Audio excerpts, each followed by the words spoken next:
എന്ന മാസികയും സാങ്കല്പികമാണ്. ഇതിൽ പരാമർശിക്കപ്പെടുന്ന മറ്റ് എഴുത്തുകാരും അവരുടെ കൃതികളും ഭാവനാധിഷ്ഠിതമാണ്. ഗുരുചിന്ത മാത്രമാണ് ഇവിടെ അന്വേഷണ വിഷയം. അതാകട്ടെ ശ്രീ MK ഹരികുമാർ എന്ന ദാർശനിക എഴുത്തുകാരനിലെ ആത്മാനുഭവത്തെയാണ് രൂപഭാവം ആർജിക്കുന്നത്. ഗുരുവിൻ്റെ ചിന്താമണ്ഡലത്തെ സ്വാധീനിച്ചിരുന്ന വിവിധ ഘടകങ്ങൾ പരിവർത്തനോന്മുഖമായ ഒരു കാലഘട്ടത്തെ എങ്ങനെയാണ് ആന്തരികമായി ദൃഢപ്പെടുത്തുന്നു എന്നത് പ്രധാന വിഷയമായിരുന്നു. നോവൽ എന്ന ഗുരു സ്പെഷ്യലിൽ പങ്കുചേരുന്ന ഈ 15 ദാർശനിക എഴുത്തുകാർ, അവർ ദാർശനിക എഴുത്തുകാരല്ല, ഋഷിമാരെന്ന് വേണേൽ നമുക്ക് പറയാം. അവരുടെ ഗുരുവിനെ തേടുകയാണ് ഈ നോവലിൽ. അതിനായി അവർ ഭൂതകാലത്തോടും ഭാവിയോടും കലഹിക്കുന്നു. പ്രാണതത്വങ്ങൾക്ക് വേണ്ടി സ്വയം യാതന അനുഭവിക്കുന്ന തലം വരെ ചിലർ എത്തുന്നു. ദൈവചിന്തയെ വെറും ഗണിതമായോ യുക്തിശാസ്ത്രമോ ആയി വെട്ടിച്ചുരുക്കുന്നവരുണ്ട്. അതിന് ബദലായി ഇവിടെ സമ്പൂർണമായ വൈകാരിക വീക്ഷണ സമർപ്പണമാണ് ഉണ്ടാകുന്നത്. ഓരോ വ്യക്തിയും ഗുരുവിനെ എത്രത്തോളം അറിയുന്നു എന്നതും ചിന്താപ്രശ്നമായിരുന്നു. നിരാസ്പദമായ ആധ്യാത്മിക സത്യാന്വേഷണം. നാരായണ ഗുരു സഞ്ചരിച്ചുകൊണ്ടിരുന്ന അജ്ഞാതമായ ദാർശനിക ഭൂഖണ്ഡങ്ങൾ സങ്കല്പിക്കുകയാണ് ശ്രീനാരായണ എന്ന നോവൽ. ചരിത്രവും ഭാവനയും ഇടകലർന്ന് സംവാദങ്ങൾ കൊണ്ട് ഈ നോവൽ സൃഷ്ടിക്കപ്പെട്ടിരിക്കുന്നു. ചരിത്രത്തെ സംവാദാത്മകമാക്കുകയാണ് അത് ചെയ്യുന്നത്. മറിച്ച് ചരിത്രപരമായി തന്നെ പുനരാനയിക്കുകയാണ്. സാമൂഹ്യ ജീവിതത്തിൻ്റെ കേന്ദ്രത്തിൽ നിന്നിരുന്ന നാരായണ ഗുരുവിൻ്റെ ദാർശനിക ചിന്തകളിലെ സാമൂഹികതയെയും സാമൂഹികതയ്ക്കുള്ളിലെ ദാർശനികമായ പൊരുളിനെയും അത് അന്വേഷിക്കുന്നു. ചരിത്രമെന്നത് വ്യക്തികളുടെ ജീവചരിത്രങ്ങളല്ലെന്നും അത് മനുഷ്യരിൽ അവശേഷിപ്പിച്ച ഓർമ്മകളും അനുഭവങ്ങളുമാണെന്നുള്ള കേന്ദ്ര സങ്കല്പമാണ് നോവൽ പുലർത്തുന്നത്. അതിനാൽ നാനാതരത്തിലുള്ള മനുഷ്യരുടെ അനുഭവ സാക്ഷ്യങ്ങളായി നാരായണ ഗുരു ഈ കൃതിയിൽ സങ്കല്പിക്കപ്പെടുന്നു. വിവേക ചൂടാമണി എന്ന പ്രസിദ്ധീകരണ സ്ഥാപനം നാരായണ ഗുരുവിനെക്കുറിച്ചുള്ള ഒരു സോവനീർ എഡിറ്റ് ചെയ്ത് പ്രസിദ്ധീകരിക്കുകയാണ്. എഡിറ്റർ മോഹനാങ്കൻ പാഠശാല. അവയിലെ ഉള്ളടക്കമാണ് നോവൽ. അത് ഒന്നിൽ തൊട്ട് എണ്ണി പലതായി പിരിയുന്നു. അതിൽ കഥയുണ്ട്, കവിതയുണ്ട്, സിനിമയുണ്ട്. പല രൂപങ്ങൾ കൊണ്ട് കോർത്തെടുത്ത ഗുരു. എഴുത്തിലും മൊഴിയിലും ദൃശ്യത്തിലും കേൾവിയിലും രചിക്കപ്പെട്ട ഗുരു. ഭക്തരുടെയും വിമർശകരുടെയും ഗുരു. ഇങ്ങനെ പല മീഡിയങ്ങളിൽ പരിചരിക്കപ്പെടുന്ന യാഥാർത്ഥ്യങ്ങൾ, അതിൻ്റെ വൈവിധ്യങ്ങൾ, അത് ഒരു സോവനീറിലെ കവിഞ്ഞ് മരുത്വാമലയുടെ ആത്മകഥയായിത്തീരുന്നു. പ്രകൃതിയുടെയും ചരാചരങ്ങളുടെയും ആത്മകഥകളായി മാറുന്നു. ഒരു 4 ഭാഗങ്ങളിലായി ആ കൃതിയുടെ ആമുഖം, ആ കൃതി എങ്ങനെയാണ് എഴുതാനുണ്ടായ സാഹചര്യം, എന്താണ് ആ കൃതി എന്നതിനെക്കുറിച്ച് ഞാൻ പറഞ്ഞിരുന്നു. ഇനി ആ കൃതിയുടെ 1-ാം അധ്യായം എങ്ങനെയാണ് തുടങ്ങുന്നത് എന്നതിനെക്കുറിച്ച് നമുക്ക് നോക്കാം. കൃതിയുടെ 1-ാം അധ്യായം തുടങ്ങുകയാണ്. പകൽ സൂര്യരഥങ്ങൾ ദൂരേക്ക്, പ്രതീതിയുടെ പൂക്കളും. മരുത്വാമലയിലേക്ക് കയറിയ ഗുരുവിന് അവിടെ ഒരു വഴിയില്ലാതിരുന്നത് ക്ലേശമൊന്നും ഉണ്ടാക്കിയില്ല. വഴി മണ്ണിലല്ല മനസ്സിലാണെന്ന് തോന്നിയിരിക്കണം. വഴികൾ മനസ്സിൽ പുതഞ്ഞു പോകുന്നതിനെ അജ്ഞാതമെന്ന് പറയാം. ഉള്ളിൽ എത്രയോ കാലമായി ചില വഴികൾ മണ്ണിനടിയിലെന്ന പോലെ ശേഷിക്കുന്നു. ആരും നടക്കാൻ വരുന്നില്ല, അതുകൊണ്ട് ആരും വെട്ടിത്തെളിക്കുന്നില്ല. അതങ്ങനെ അജ്ഞാതമായി കഴിയുകയാണ്. പുരാതന വനങ്ങളിൽ കണ്ടെത്തപ്പെടാറുള്ള ഭീമാകാര ജീവികളുടേതെന്ന് സംശയിക്കാവുന്ന കാൽപ്പാടുകൾ പോലെ ആ വഴികൾ പിന്നീട് നമ്മെ വിസ്മയിപ്പിക്കാവുന്നതാണ്. നാം അവിടെ എത്തണമെങ്കിൽ പൊതുവായി എല്ലാവരും പങ്കുപറ്റുന്ന അറിവുകളുടെ ചന്തയിൽ നിന്ന് കുതറി മാറേണ്ടി വരും. അങ്ങനെ ഒരു ഭ്രാന്തമായ വഴിത്തിരിവിലൂടെ ഒരാൾ ഓടിക്കിതച്ചെത്തുന്നത് അവനവൻ്റെ തന്നെ ഭയാനകമായൊരു അധോലോകത്തിലായിരിക്കും. ഇപ്പോഴും ഈ അഗാധമായ താഴ്വര നമ്മോടൊപ്പമുണ്ട്. അതിനെ ശാന്തമായി ഉറങ്ങാൻ വിട്ടിട്ടാണ് നാം ശാന്തിയെക്കുറിച്ച് പറയുന്നത്. നാം സമാധാനമായി ഇരിക്കുന്നു എന്ന് ചിന്തിക്കുമ്പോഴും നമ്മുടെ ആഴങ്ങളിലെ ആ ഇരുണ്ട താഴ്വര അത്ര ശാന്തമായിരിക്കില്ല. അതിനെപ്പറ്റി നാം അറിയുന്നില്ലായിരിക്കാം. ജീവിക്കുന്ന ഓരോ നിമിഷത്തിലും ആ അധോലോകം കൂടെ ഉണ്ടെന്നത് എപ്പോഴും ജാഗ്രതയോടെ ഇരിക്കാനും പ്രേരിപ്പിക്കുന്നു. എന്നാൽ ആ അധോലോകം ആരെയും ഉപദ്രവിക്കുകയല്ല, എപ്പോഴും യാഥാർത്ഥ്യത്തിനതീതമായി പുതിയ കാഴ്ചകൾ ഒരുക്കുകയാണ്. ഭൂരിപക്ഷവും വഴികൾ തിരയാൻ, കാഴ്ചകൾ കാണാൻ അങ്ങോട്ട് തിരിയുന്നത് ജീവിതത്തിൻ്റെ നിർണായകമായ ഘട്ടങ്ങളിലായിരിക്കും. ഗുരു മനസ്സിൻ്റെ ആ പ്രതലത്തിൽ കൂടി നടന്നു. അതാണ് വഴിയായി തീർന്നത്. മലയിലെ വഴി എന്തിനു തിരയണം? മനസ്സെന്ന മലയിലെ വഴിയുണ്ടല്ലോ. കാട്ടുപുല്ലുകളും മുള്ളുകളും മനസ്സിൽ നിന്ന് ഊർന്നു ചാടിയ പോലെ പ്രത്യക്ഷമാവുകയും പിന്നോട്ട് പോവുകയും ചെയ്തു. ഏത് സ്ഥലത്തും ഒരാൾ വിചാരിച്ചാൽ അവിടെ വസിക്കാൻ കഴിയും. വെള്ളത്തിൽ പോലും ജീവിക്കാം. അതിനർത്ഥം അവർ വെള്ളത്തിൽ വെറുതെ പൊങ്ങിക്കിടക്കുന്നു എന്നല്ല. മനസ്സിനുള്ളിലെ അത്യഗാധമായ പൊയ്കയിൽ ജീവിക്കുന്നത് പോലെയാണത്. ആ പൊയ്കയിൽ താമരയിൽ വസിക്കുക എത്ര ആഹ്ലാദകരമാണ്. പക്ഷെ അങ്ങനെയൊന്നും ഒരു ജീവിതം നമുക്ക് തന്നെ നേരിൽ കണ്ട് ആസ്വദിക്കാനാവില്ല.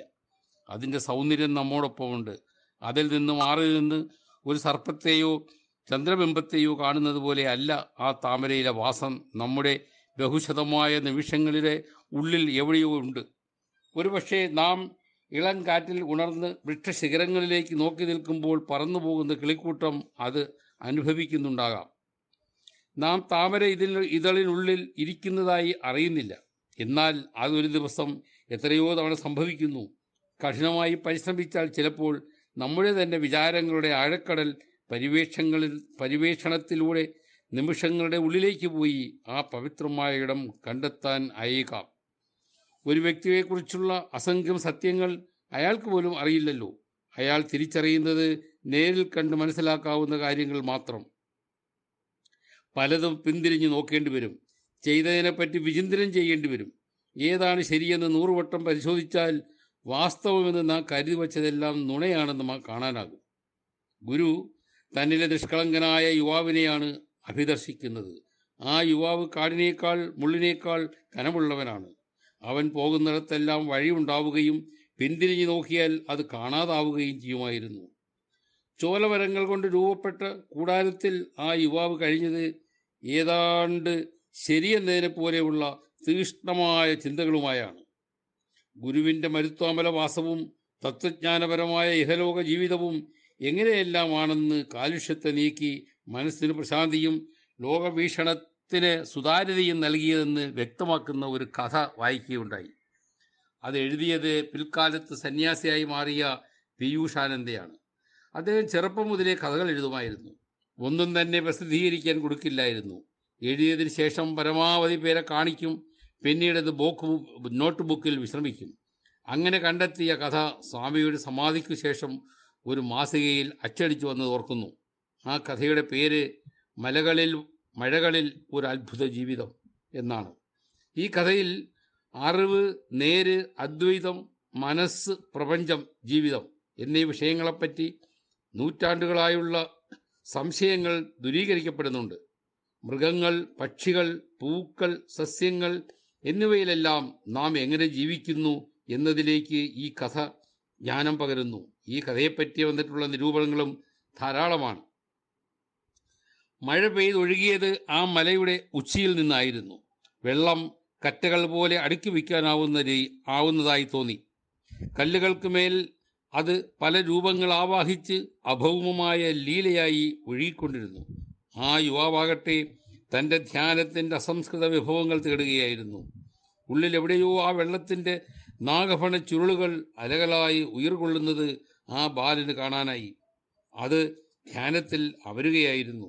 വെള്ളം പലതായി, പല തലകളായി കാട്ടുചെടികൾക്കിടയിലൂടെ ഒഴുകിക്കൊണ്ടിരുന്നു.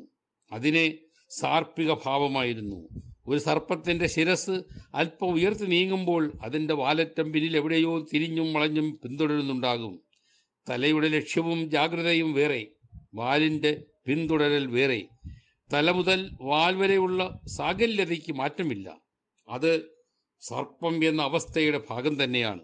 പകൽ സൂര്യരഥങ്ങൾ ദൂരേക്ക് പ്രതീതിയുടെ പൂക്കളം തുടരുന്നു. മരുത്വാമലയിൽ കാലം കാറ്റായി വീശി. വെള്ളം ഒഴുകിയ പാടുകൾ അവശേഷിപ്പിച്ചുകൊണ്ട് പകൽ സൂര്യരഥങ്ങൾ ദൂരേക്ക് ഓടിപ്പോയി. വരാനിരിക്കുന്ന സന്ധ്യയുടെ തണുത്ത സാന്നിധ്യം എവിടെയോ ഘനസ്പർശമാകുന്നു. ഓർമ്മകളോ ഗതകാല തുരുത്തുകളോ മാടി വിളിക്കാത്ത കുന്നായിരുന്നു അത്.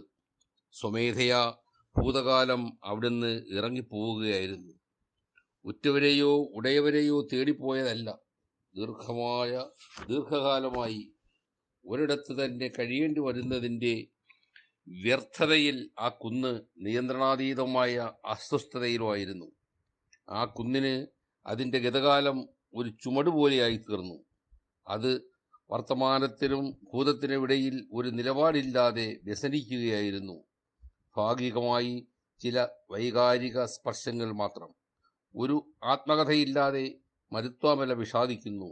ആ കുറവാണ് യുവാവ് നിറവേറ്റിക്കൊടുത്തത്. മല ചോദിച്ചു, യുവാവേ, നിങ്ങൾ എന്താണ് ഇങ്ങനെ കണ്ണടച്ചിരിക്കുന്നത്?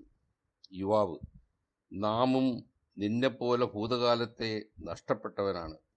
മല, അത് വേദനയാണോ? യുവാവ്, എന്തിനു വേദനയാകണം? അതിൽ നമ്മുടെ എന്തെങ്കിലും നഷ്ടപ്പെടുമ്പോഴാണല്ലോ വിഷാദിക്കേണ്ടത്. മല, പിന്നെ നഷ്ടപ്പെടുന്ന കാര്യം പറഞ്ഞത്? യുവാവ്, അത് പൊതുവെ ഇത്തരം കാര്യങ്ങളിൽ ഉപയോഗിക്കാറുള്ള ഒരു വാക്കാണ്. മല, കണ്ണടച്ചിരിക്കുന്നത് എന്തിനാണ്? യുവാവ്, നാം കണ്ണടച്ചിരിക്കുകയല്ല, പുറത്ത് കാണാൻ കഴിയാത്ത ചില കാഴ്ചകൾ കാണാൻ ശ്രമിക്കുകയാണ്. അതിൻ്റെ ഫലമായി കണ്ണ് അടഞ്ഞതാക്കാം. കണ്ണുകൾ അടയുന്നത് ശുഭ സൂചകമാണോ? ശുഭം തന്നെ എപ്പോഴും അടയുന്നതും തുറക്കുന്നതും ഒരേ കാര്യത്തിനു വേണ്ടി തന്നെയാകുമ്പോൾ? മല, താങ്കൾ എന്താണ് തിരയുന്നത്? യുവാവ്, നാം നിന്നെപ്പോലെ ശൂന്യതയിൽ വലംബിക്കുകയാണ്. എൻ്റേതായിരുന്നതെല്ലാം നിന്റെ കയറ്റങ്ങൾക്കൊപ്പം എവിടെയോ വീണുപോയി. ഇപ്പോൾ നാം തനിച്ചാണ്. മല, ഞാനും തനിച്ചാണ്. യുവാവ്, എങ്ങനെ? മല, നാം സംവത്സരങ്ങളായി ഇവിടെ വസിക്കുകയാണ്. ഇവിടെ എത്തിച്ചേരാൻ വേണ്ടി പലരും കഷ്ടപ്പെടുകയാണ്. അവർക്കില്ലാത്തത് ഞാൻ നൽകുന്നു. അവർക്ക് ബോധം മാത്രമേ കാണൂ. എന്നിലെത്തുന്നതോടെ അതിലേക്ക് ഞാൻ ദിവ്യ ഔഷധങ്ങളും എൻ്റെ തന്നെ നിലനിൽപ്പിൻ്റെ രഹസ്യവും നൽകുന്നു. എൻ്റെ തനിച്ചിരിപ്പ് അന്തർമുഖമായ ഒരവസ്ഥയാണ്. എനിക്ക് ഓർമ്മകളില്ല. അതെനിക്ക് നഷ്ടപ്പെട്ട സിദ്ധിയല്ല. ഓർമ്മകൾ ഞാൻ തന്നെ കൈയൊഴിയുന്നതാണ്. എനിക്ക് വിഷാദിക്കാൻ നേരമില്ല. എന്തും വരുന്നു പോകുന്നു. യാതൊന്നിനെയും നിഷേധിക്കാതെ എല്ലാത്തിനും ഇവിടെ താവളമൊരുക്കുന്നു. അവർ പോകുമ്പോൾ ഒന്നും തന്നെ എടുക്കുന്നില്ല. എന്നാൽ ഞാനും അവരെ സ്വന്തമാക്കിയില്ലല്ലോ.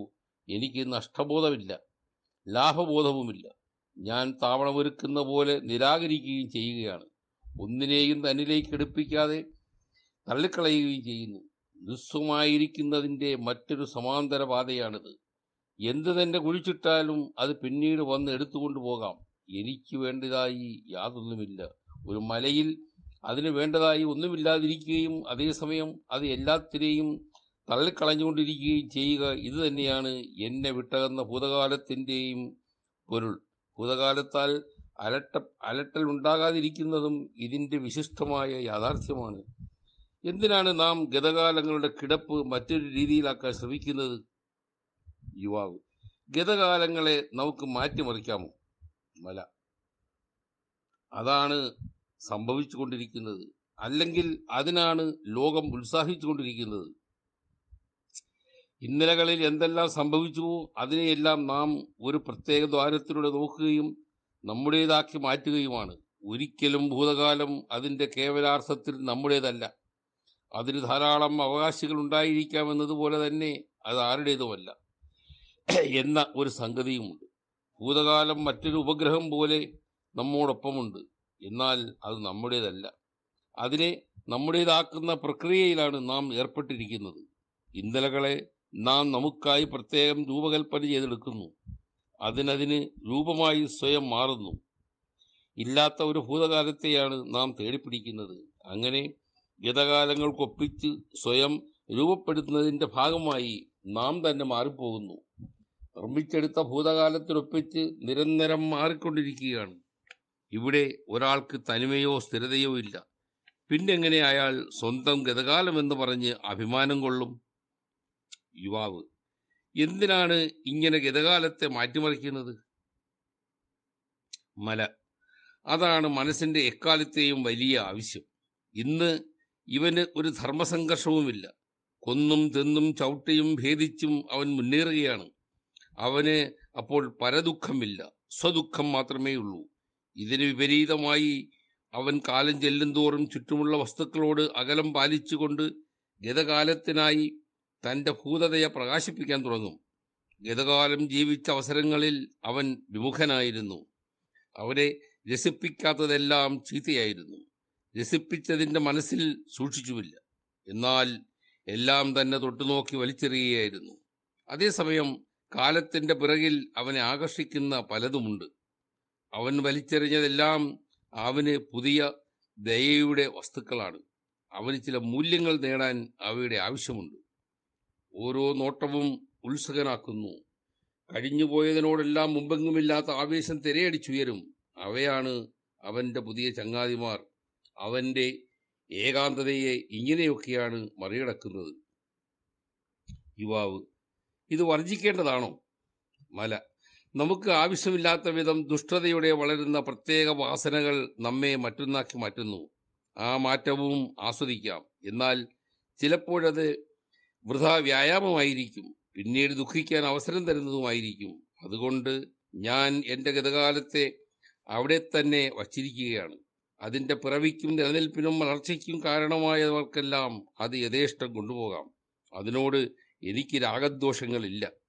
അവയെ ഞാൻ എൻ്റെ ശേഖരത്തിൽ പ്രത്യേകം സൂക്ഷിച്ചിട്ടില്ല. അത് എന്നിൽ എവിടെയോ ഉണ്ട്. അതിനോട് പ്രത്യേക മമതയുടെ ആവശ്യം തന്നെയില്ല. അത് ഉണ്ടെന്ന് പറയുന്നതും ഇല്ലെന്ന് സ്ഥാപിക്കുന്നതും ഒരുപോലെയാണ്. ഗതകാലം നഷ്ടപ്പെട്ടതിൻ്റെ നിർവൃതിയാണ് എനിക്കുള്ളത്. യുവാവ്: അപ്പോൾ ആ നഷ്ടപ്പെടൽ നിങ്ങളുടെ ചിന്തയിലോ ജീവിതത്തിലോ ഒരു പ്രശ്നമല്ലെങ്കിൽ പിന്നെ നിങ്ങൾ എന്താണ് ആലോചിച്ചു കൊണ്ടിരിക്കുന്നത്? മല: ആലോചിക്കാനായി ഒരു വിഷയം നേടുന്നതും അതിനായി കാത്തിരിക്കുന്നതും ആലോചന തന്നെയാണ്. എന്താണ് ഈ നിമിഷത്തിലുള്ളതെന്ന് ആലോചിക്കുന്നതാണ് എൻ്റെ നിമിഷവും ആലോചനയും. എനിക്ക് കാലവും ചിന്തയും വേറിട്ടതായി തോന്നുന്നില്ല. മരുത്വാമലയിൽ തപസ്സനുഷ്ഠിക്കാൻ വന്ന യുവാവായ ഗുരുവും മരുത്വാമലയും തമ്മിലുള്ള നീണ്ട സംവാദങ്ങളാണ് നമ്മൾ ഇതുവരെ കേട്ടത്. ആ സംഭാഷണ മധ്യേ അവിടെ രണ്ട് മുനികുമാരന്മാരെ ഗുരു കാണുന്നു. ആ മുനികുമാരന്മാർ രണ്ടുപേരും പരസ്പരം അവരുടെ സംഭാഷണമാണ് ഞാനിവിടെ അവതരിപ്പിക്കുന്നത്. ആ മുനികുമാരന്മാരുടെ പേര് വൃത എന്നും ശത എന്നുമാണ്. നമുക്ക് അവരുടെ സംഭാഷണം ശ്രദ്ധിക്കാം. വൃത: എല്ലാത്തിനെയും ഒന്നായി കാണുന്നതാണ് താത്വികമായി ശരിയായിട്ടുള്ളത്. ഒരു പ്രപഞ്ചത്തിൽ അനേകം പൊരുളുകൾ ഉണ്ടായിരിക്കുന്നത് യുക്തിസഹമല്ല. എല്ലാം ഒരിടത്ത് ചെന്ന് ചേരുകയാണ്. ശത: എന്നിട്ടോ ആ പൊരുൾ ഒരിടത്തു നിന്ന് എല്ലാത്തിനെയും വെവ്വേറെ നിലനിർത്തി തമ്മിലടുപ്പിക്കുന്നതിലെ യുക്തി എന്താണ്? വൃത: ആ പൊരുൾ അതിൻ്റെ കാന്തി മറ്റെല്ലാത്തിനും നൽകിയിരിക്കുന്നു. ആ പൊരുളിൻ്റേതാണ് മറ്റെല്ലാ ബാഹ്യവസ്തുക്കളിലും സംഭൃതമായിരിക്കുന്ന പൊരുൾ. വെവ്വേറെ പൊരുളുകൾ എന്നത് പിന്നീട് ഇല്ലാതാവുകയാണല്ലോ. ശത: ആര് പറഞ്ഞു ഇല്ലാതാവുകയാണെന്ന്? എല്ലാം അതാതിൻ്റെ ഇടങ്ങളിൽ ഭദ്രമാണ്. മരണമൊഴിഞ്ഞ വേളയിൽ ജീവൻ എല്ലാറ്റിലും സുരക്ഷിതമാണ്.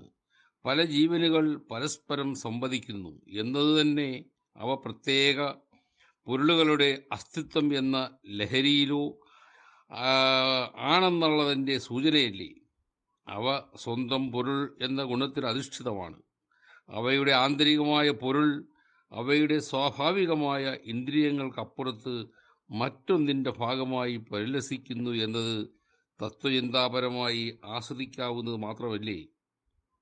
വൃത: അങ്ങനെ പറയുന്നത് ദൂരക്കാഴ്ചകളെ കണ്ണടച്ച് ഇല്ലാതാക്കുന്നത് പോലെയാണ്. എല്ലാ വസ്തുക്കളിലും ജീവികളിലും തനതായ ചില ഗുണങ്ങൾ ഇല്ലെങ്കിൽ എങ്ങനെ വിവിധ വ്യവഹാരങ്ങളുടെയും അറിവുകളുടെയും സമ്മേളനം സാധ്യമാകും? പ്രപഞ്ചം ഈ സമ്മേളനത്തിന് പ്രാമുഖ്യം കൊടുക്കുന്നു. അങ്ങനെ ഉരസിയും ഉടഞ്ഞും ഏറ്റുമുട്ടിയും അത് ഒരു ചക്രത്തെ മുന്നോട്ട് ഉരുട്ടിക്കൊണ്ടുപോവുകയാണ്.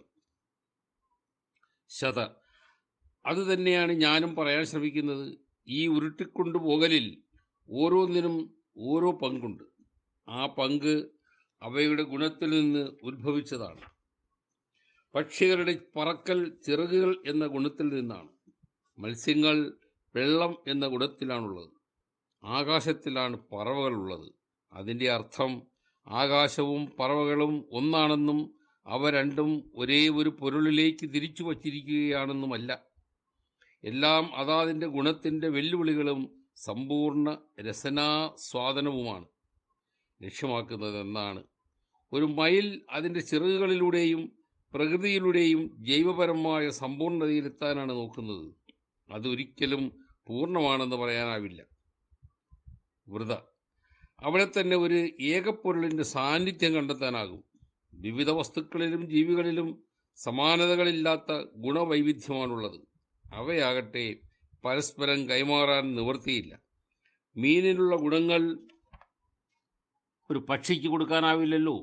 അതായത് ഓരോ ജീവി ഗുണവും പരസ്പരം ചേരാത്തതും സങ്കലനം ചെയ്യാൻ കഴിയാത്തതുമാണ്. അങ്ങനെയുള്ള ഗുണങ്ങൾ എല്ലാ ജീവികളുടെയും വസ്തുക്കളുടെയും ഗുണങ്ങൾ ഒന്നിച്ചു ചേരുന്നതെന്ന് സങ്കല്പിച്ചു നോക്കൂ. മയിലിൻ്റെ ഗുണങ്ങൾ സമ്പൂർണ്ണതയിലെത്താൻ അത് യത്നിക്കുകയാണ് എന്ന് പറഞ്ഞുവല്ലോ. അവിടെ കണ്ടെത്തപ്പെടാത്ത കഴിവുകളാണുള്ളത്. ആ കഴിവുകളും മറ്റെവിടെയോ ഉണ്ട്. അതുകൊണ്ട് ആത്യന്തികമായി അത് ഏകപ്പൊരുളിൻ്റെ നേർക്ക് തിരിഞ്ഞിരിക്കുകയാണെന്ന് പറയാം. ഒരു സുതാര്യമായ അടഞ്ഞ വാതായനത്തിനപ്പുറത്ത് നിൽക്കുകയാണ്. അപ്പുറത്തേക്ക് കടക്കാൻ പറ്റുന്നില്ല. അതിനായി കാത്തിരിക്കണം. അത് പൂർത്തീകരിക്കാൻ ആവശ്യമായ സിദ്ധികൾ ലഭിക്കുന്നില്ല. ചില പൂർണ്ണതകൾ പരിശീലനം കൊണ്ടുണ്ടാകുന്നുണ്ടല്ലോ. പലതവണ ചാടിയാൽ ഒരു ചാട്ടം ലക്ഷ്യം കണ്ടെന്ന് വരും. സ്വാഭാവിക പ്രകൃതിയെ സ്ഥിരമായ അധ്വാനം കൊണ്ട് മറികടക്കുന്നുണ്ട്. വെള്ളത്തിൽ പൊങ്ങിക്കിടക്കാം, നടക്കാം, തീയിൽ നടക്കാം, തീ ഉള്ളിലിടാം, മണ്ണിനടിയിൽ കിടന്നിട്ട് എഴുന്നേറ്റ് വരാം. ഇതെല്ലാം ഒരു ശരീരത്തിൻ്റെ സ്വാഭാവിക ഗുണങ്ങളായിരിക്കില്ലല്ലോ. അസാധാരണവും അപ്രാപ്യവുമായ ഗുണങ്ങൾ ഈ പ്രപഞ്ചത്തിൽ നമ്മുടെ മനസ്സിനുള്ളിൽ തന്നെയല്ലേ ഇതെല്ലാം ഉള്ളത്? വൃത മനസ്സിനുള്ളിൽ ഇനിയും കൃഷി ചെയ്യപ്പെടാത്ത, വിളവെടുക്കാനാവാത്ത ഗുണങ്ങൾ അവശേഷിക്കുന്നുണ്ടെങ്കിൽ അതെങ്ങനെ സംഭവിച്ചു? അത് ചെന്നെത്തുന്നത് പരമാർത്ഥമായ ഒരു ഉണ്മയിലേക്ക് തന്നെയായിരിക്കും. അങ്ങനെ ഒരു ഉണ്മയിൽ നിന്ന് ഭിന്നമായി യാതൊന്നും നിലനിൽക്കില്ല എന്നും ചിന്തിക്കാം. കാരണം അത് ഏതുതരം വൈരുദ്ധ്യമാണെങ്കിലും അങ്ങനെ വിരുദ്ധമായി നിന്നാലും അത് നശിക്കുന്നു. ആരായിരിക്കും അതിന് ഉത്തരവാദി? പരമ്പൊരുൾ തന്നെ. വിവിധതരം ഉത്തരവാദികൾ ഉണ്ടാവുകയാണെങ്കിൽ അത് ശ്രേണി തന്നെയായിരിക്കുമല്ലോ. ഒന്ന് നശിക്കുന്നത് കൊണ്ട് പരമ്പൊരുൾ നിലനിൽക്കുന്നു എന്ന് വാദിക്കാമോ? ഒരു ഉറുമ്പിൻ കൂട്ടത്തിൽപ്പെടുന്ന പെട്ടെന്ന് വന്നു വീഴുന്ന ഒരു കല്ലുകൊണ്ട് കുറേ ഉറുമ്പുകൾ ഭരിക്കുന്നു. അത് പരമ്പൊരുൾ ചെയ്യിച്ചതാണോ? എന്തിന്? അത് പ്രകൃതിയുടെ സന്തുലനത്തിന് വേണ്ടിയാണോ? അല്ലെങ്കിൽ മറ്റെന്തെങ്കിലും ഊർജപ്രവാഹം നിമിത്തമാണോ? ഇവിടെ ഉറുമ്പുകൾ ചത്തതിന് ഉത്തരമില്ല. ആ ഉറുമ്പുകളുടെ മരണം എന്തടിസ്ഥാനത്തിലുള്ളതാണ്? ഓരോ ദുരിതവും കൈക്കൊള്ളുകയാണ് നാം. അതെല്ലാം എങ്ങനെ ഉണ്ടാകുന്നു? എല്ലാം പൊരുളുകളും ഒരിടത്ത് സംഗമിക്കുകയാണെങ്കിൽ ആ പൊരുൾ ഈ വേദനകളെ എന്തിന് ലീലയാക്കണം? എല്ലാ പൊരുളുകളും ഒരിടത്ത് സംഗമിക്കുകയാണെങ്കിൽ ആ പൊരുൾ ഈ വേദനകളെ എന്തിന് ലീലയാക്കണം?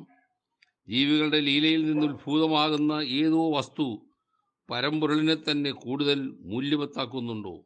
അങ്ങനെയാണോ വലിയ പൊരുൾ നിലനിൽക്കുന്നത്? വൃത നാശം എല്ലാത്തിനും അവകാശപ്പെട്ടതാണ്. മരണം ഇല്ലാതിരിക്കുന്നത് എങ്ങനെയാണ്? ഒന്നിൻ്റെ വളർച്ചയും ഒടുക്കവും ഒരു വൃത്തം പൂർത്തിയാക്കുന്നത് പോലെയാണ്. അത് പ്രകൃതിയുടെ നിഗൂഢമായ ഗുണവുമാണ്. നശിക്കുന്ന പോലെ വേറൊന്ന് ഉണ്ടാവുകയും ചെയ്യുന്നു. ദുരിതങ്ങളും വേദനകളും എന്തിന് പരമ്പൊരുളായി വേർതിരിക്കണം? ഒരു ഗുണം അതിൻ്റെ തിരഞ്ഞെടുപ്പുകളിലൂടെ സ്വന്തം പൂർത്തീകരണത്തിനായി കണ്ടെത്തുന്നത് ചിലപ്പോൾ വേദനയായോ ദുഃഖമായോ തിരിച്ചറിയുന്നതുമാകാം. ഒരു സ്നേഹിതനെ ദൂരദിക്കിലേക്ക് യാത്രയാക്കുമ്പോൾ വേദന തോന്നാം. എന്നാൽ അത് സന്തോഷകരവുമല്ലേ? സ്നേഹിതന് പ്രയോജനമുള്ള കാര്യമാണെങ്കിൽ സന്തോഷിക്കാമല്ലോ. രോഗം വരുന്നത് ചിലപ്പോൾ ശരീരം അതിൻ്റെ പാളം തെറ്റിൽ നിന്ന് സ്വയം രക്ഷിക്കാനാകാം, അല്ലെങ്കിൽ നാശത്തിനുമാകാം. രണ്ടും ശരീരത്തിൻ്റെ തിരഞ്ഞെടുപ്പാകാം. അതിന് കാരണക്കാരാവുന്നത് നാം തന്നെയാണല്ലോ. രോഗങ്ങളും വേദനകളും തിരഞ്ഞെടുപ്പുകളും ഈ ലോകത്തെ ഒന്നിൻ്റെയും കേന്ദ്രമല്ല. അവയെല്ലാം തിരഞ്ഞെടുപ്പുകൾ മാത്രമാണ്. അങ്ങനെയാണെങ്കിൽ ആ തിരഞ്ഞെടുപ്പുകളിൽ ഒരു ആത്യന്തിക പൊരുളിൻ്റെ പ്രസക്തി എവിടെയാണ്?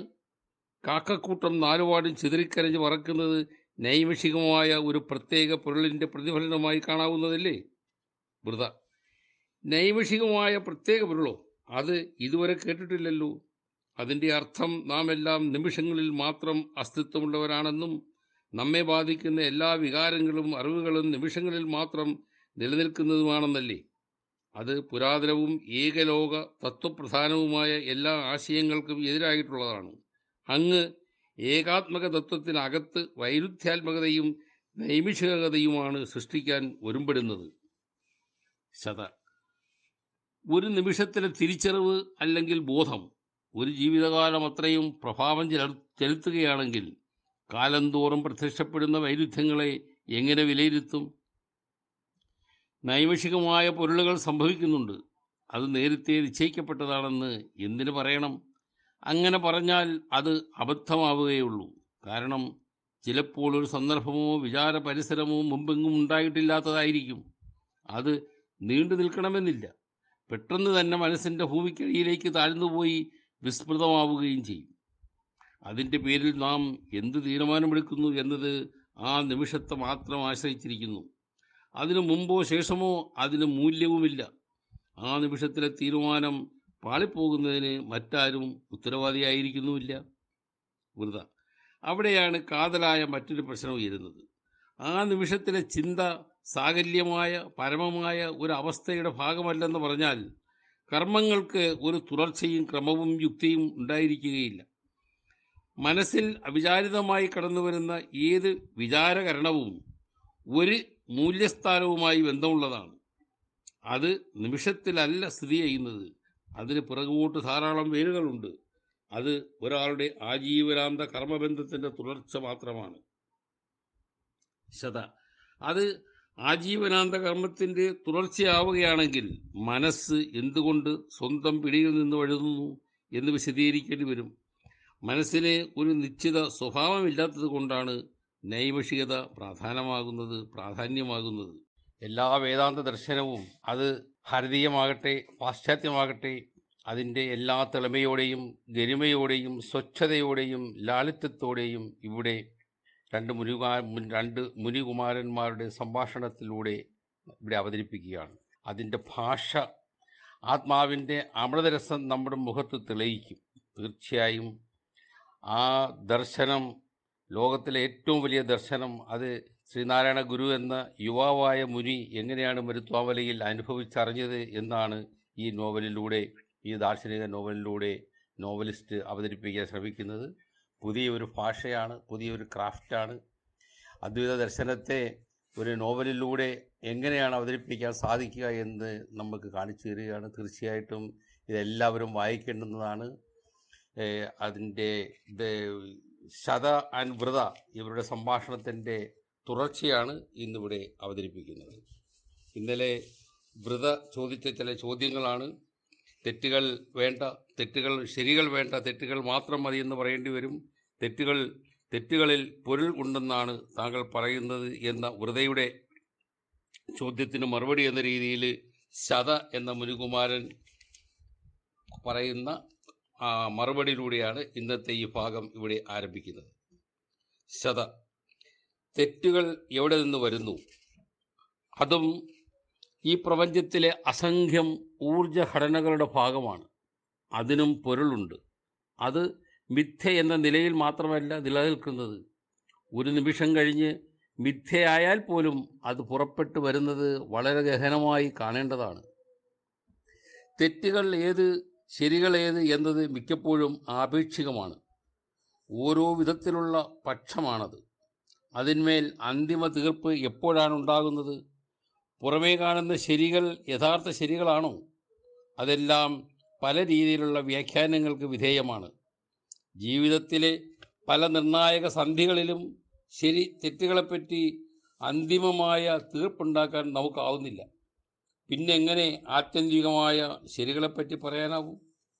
എനിക്ക് കാണാൻ കഴിയുന്നത് നമ്മൾ ഒരു വേള കണ്ണടച്ചാൽ അന്ധകാരം നമ്മെ വന്ന് മൂടിക്കളയുമെന്നാണ്. നമ്മുടെയെന്നല്ല ആരുടെയും ജീവൻ്റെ കാര്യത്തിൽ പാരമാർത്ഥിക പൊരുളിന് പ്രത്യേക ഇമ്പമില്ല.